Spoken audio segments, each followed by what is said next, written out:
Okay, in the previous transformation, what we were doing? What we were doing was that we were adding or subtracting something from x. Okay, so that was a transformation where I was making changes in my x for every value of y.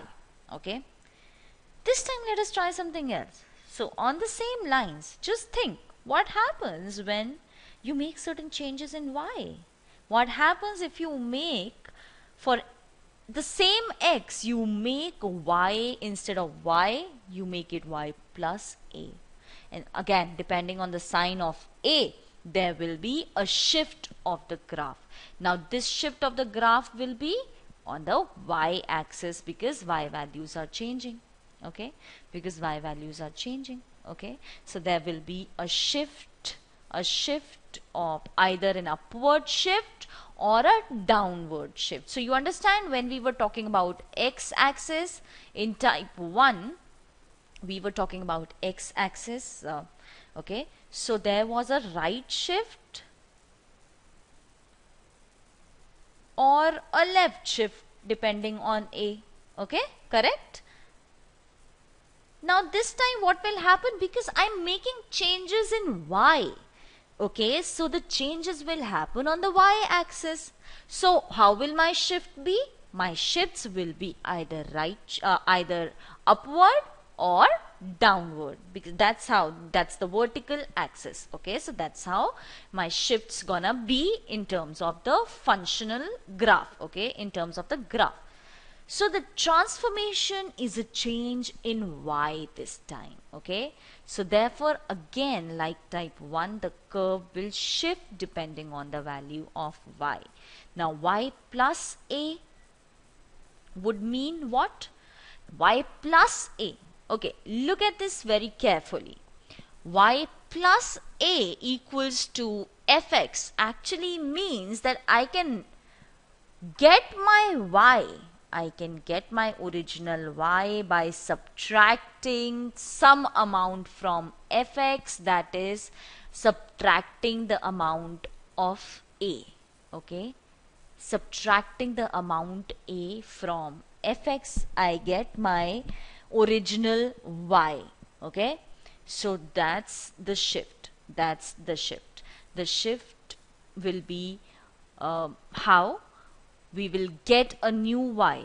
We will get a new y. We need to take out a unit from the original fx. We just need to take out a unit from the original fx. Okay, so if you take out, if say in general, if say this is the graph, okay, this is my fx cutting somewhere here, cutting y axis somewhere here. Now what I'm saying is, for the new graph, I need to take out something from fx. I need to take out something from fx to get my new y. So if I take out something from this fx, okay, if I take out something positive from this fx, that means that my graph drops. That means that my graph, for the same value of x, my graph comes down.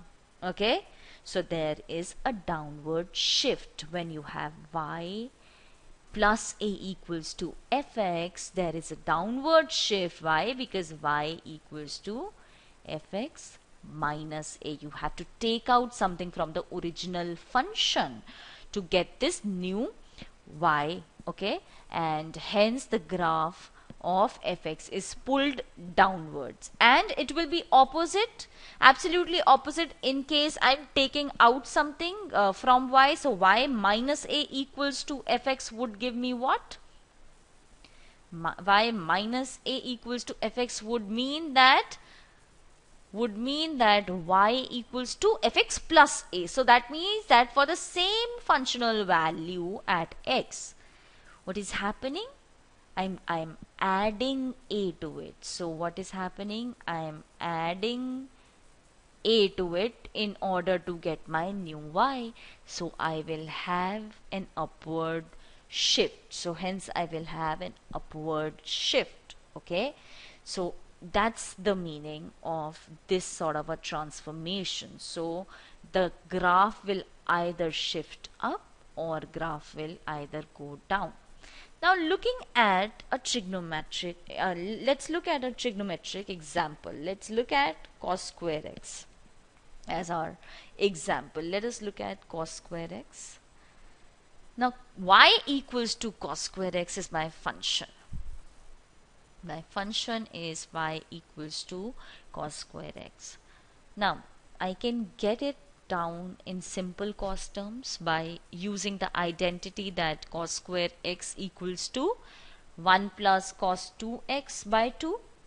Okay, so I can easily find out that essentially what we have is that y equals to half plus cos 2x by 2, half plus cos 2x by 2, and that's the function that I'm looking at.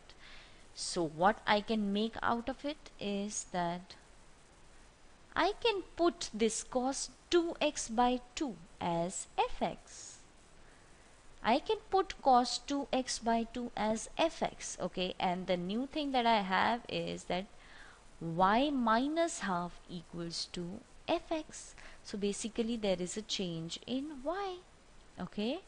So basically there is a change in y. So I know that this is a transformation of fx.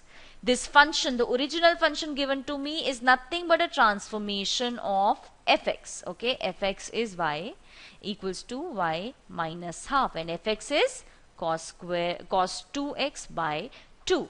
So let us figure out what would cos 2x by 2 look like. What would it look like? Now cos 2x by 2. You need to know the, of course what you need to know are the values of cos functions for it. So what will happen when x equals to 0? So cos 0. What will happen when x equals to 0? Fx will equal to half. Fx will equal to half because cos 0 will be 1. Okay, now putting x equals to pi by 4, what happens? Putting x equals to pi by 4, what happens? That cos 2 into pi by 4 by 2. Okay, so what will that mean? What will that mean? That will mean that it is actually cos pi by 4, cos 2x, pi by 2 by 2, okay, by 2, okay, my mistake out there, pi by 2 by 2. So what will that be? What will that be? Now cos pi by 2 is 0. Cos pi by 2 is 0. So this value will be 0.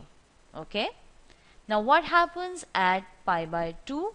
What happens at pi by 2? When x equals to pi by 2, cos 2 into pi by 2 by 2 becomes cos pi by 2, right? So that will become, so at pi by 2 the function value y will equal to minus half, okay, because cos pi is minus 1, right? So minus 1 by 2, okay, and so on and so forth, okay. So what is the kind of graph that I will have? I will have a graph in which at x equals to 0, cos 2 0 by 2 equals to half, okay. At x equals to pi by 4, my y, which at this point of time my y is, or fx, I can say it is fx, if not y, let me just call it fx, okay. My fx at pi by 4 equals to 0, okay. At 3 pi by 4 it will equal to again 0. At pi by 2, it will equal to minus half, okay. and so on and so forth. So it's a periodic function, it will keep on moving like this. It's a periodic function, it will keep on moving like this. Okay, so that's the function of fx. That's the function, that's a graph of fx. Now what do I have as y? I have as y fx plus half. So each fx value, for each fx value, I'll add half to it. So for each fx value, in case I'm adding half to it, what do you think this will become? This will actually become 0 at pi by 2. Okay, this will actually become 0 at pi by 2. It will be 1 at 0. It will be 1 at 0. It will be 1 at pi again. Okay, and just change the values. So what we will have essentially, okay, what we will have essentially is a function which looks like this. 0 1, it cuts at 0 1, it cuts at 0 1 out here. This is function fx plus half, fx plus half. Okay, so the key points will be 0 and 1. Instead of the period will be basically 0 1 instead of 0 half. Okay, so that's the period we'll be working on. Okay, because we are adding half, so this is essentially y minus half equals to fx. Okay, so you can simply relate it to what in general we said about it. So there is a shift, on the vertical axis, We can also look at another example. Okay, when we are talking about trigonometric functions, let us look at another function. Okay, let us look at, and yeah, from here what you see, the minimum value of cos square is 0, the maximum value of cos square is 1. Okay, we know that cos x lies between minus 1 and 1. Cos square x will be between 0 and 1 only. Okay, so remember that. Okay, now look at another let's look at another transformation. Let us look at another transformation wherein the function that I'm giving you is y equals to sine inverse x minus 1. Y equals to sine inverse x minus 1. Okay, now that means that actually y plus 1 equals to sine inverse x, right?